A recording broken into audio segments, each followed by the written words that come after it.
Every year, when we show up to the Seder, we come with a different frame of mind. The Haggadah, with themes of both slavery and redemption, darkness and light, hope and despair, lends itself to be read with different emphases and focuses at different times. In the past few years, we've had global challenges, such as COVID, that certainly led to a certain type of Seder. And now, sitting down this year in a post-October 7th world, we each will certainly put a different emphasis on the unique parts of the Seder. When I had the opportunity to take testimony from Holocaust survivors in the late 90s, I was always touched when they described making a Seder during the camps and how it symbolized hope. They described in testimony that when they spoke about the redemption from Egypt and saying L'Shana Haba Yerushalayim, the ability of experiencing hope from within a place of hardship is one of the greatest talents of being Jewish. As a people, we have an amazing ability to find the sparks of Geula even during the dark times. And we also have the ability to know what's lacking and still needs to be built even in good times.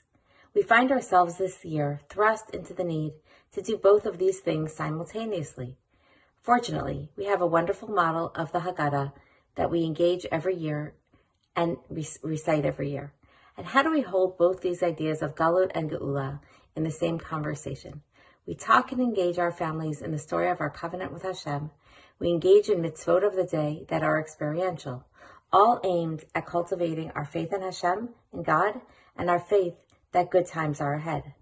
The mitzvot of the night emphasize this duality. Matzah serves as a symbol of this duality of engaging both the philosophical and experiential aspects of the night.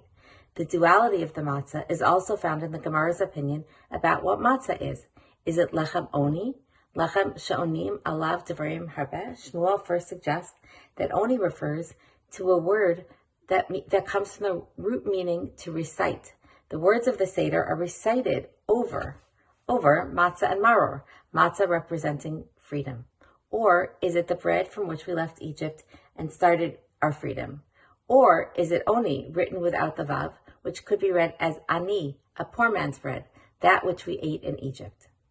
We start the Seder then, reciting the story over a broken piece of matzah. Halach ma'anya. This is the bread of affliction, and we end the passage with a note of hope that this year we are slaves, but next year we will be free. We don't even tell the whole story. It's like reading the first paragraph of a book and then skipping to the last paragraph of the book. Isn't that a little preemptive? We have a whole night to get there. What about the process? The Maggid of Dubno offers a story to explain why we say Hashata Hacha L'Shana Haba Ba'arat Yisrael, Hashata Avdei L'Shana Haba B'nei Chorin. This year we are here, next year in Israel. This year slaves, next year free. He says a poor man who lived on bread and water suddenly tells a good story. A poor man who lived on bread and water suddenly acquired great wealth. For years he lived in affluence. So as not to become arrogant, after a lavish meal, he would dip a piece of stale bread into water. This would remind him of tougher times. At one point, he lost some of his wealth and was compelled to live in reduced circumstances.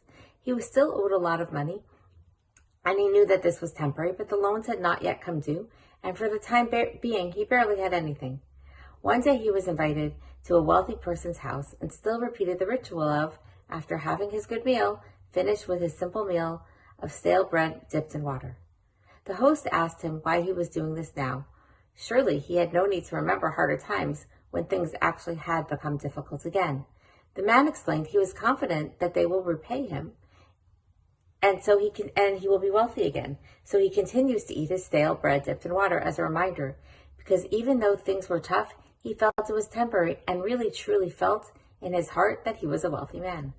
So too, the Maggid of Dubna explains, even when we are in Galut, in exile, and experiencing challenging times, we have the faith in God that we too will be redeemed. That is what it's like for us. And this is the inner conversation that the Haggadah wants us to have. Yes, we were slaves and endured hardship, and we remember at the same time we will be redeemed. Yes, times are good now. Remember that they were difficult, so that we will keep our humility and faith. We speak about this duality throughout the Seder. Whenever we are speaking about freedom, we are also in the same breath mentioning our slavery. And when we speak about the dark times, we are also talking about our redemption. It's intuitive to want to have hope when things look bad. It's less intuitive, though, to think about the dark times when things are good. Parenthetically, this is how the Rambam explains why we sit in a sukkah. The Rambam in the Moreh Nevuchim talks about Sukkot being a time to remember the difficulties of the desert during the good times, so we achieve gratitude in relation to God and humility in our character. Recently, I was privileged to hear from Mia Shem, a released hostage, speak about her experience in captivity. She spoke about how she kept a positive attitude and that she had how different things helped her. She talked about her faith in God, in herself. She also talked about how she played songs in her head and how this helped her ground her and stay optimistic during the most difficult of times. In psychology, mindfulness is a pretty popular topic, staying in the present. And that is a very helpful tool at some points in our day when we experience anxiety or feel overwhelmed. This idea of an inner conversation is almost the opposite idea of mindfulness. We want to hold both ideas in our head, the humble origins and the better life today, because that is our story and that is the richness of our experience. We hold hope when things are dark, and when things are good, we remember the tough times. We hold both so we can understand the arc of history, so we can create a narrative in our minds, and so we can be patient when things are hard. Nechama Leibowitz points out that the psukim in the Haggadah describing Bnei Yisrael's slave labor. It says Bnei Yisrael built arei miskenot, store cities.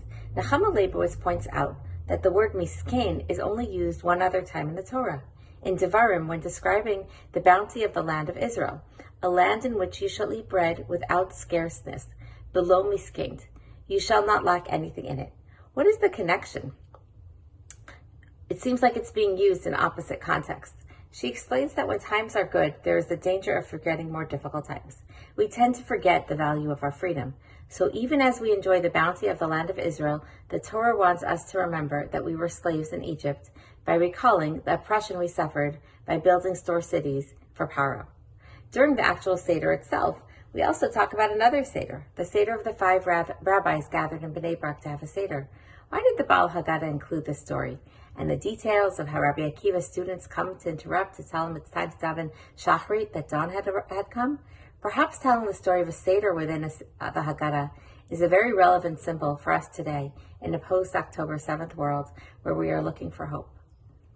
The rabbis were talking about the process until they found a measure of comfort and hope for the future.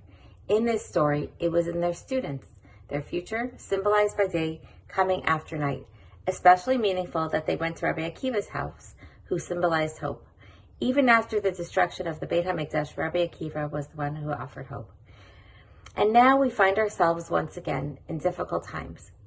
Even as Am Yisrael is attacked daily, we also have never been stronger since the destruction of the temple. Life is complex, and the Seder reflects this complexity by focusing on both the Galut and the Geula. The final redemption will surely come, and the process, though, requires great patience.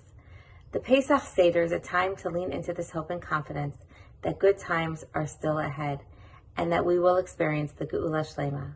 I wish each and every one of you Chag Kasher v'Sameach, and may your Seders be a source of inspiration and hope and comfort. Chag Sameach.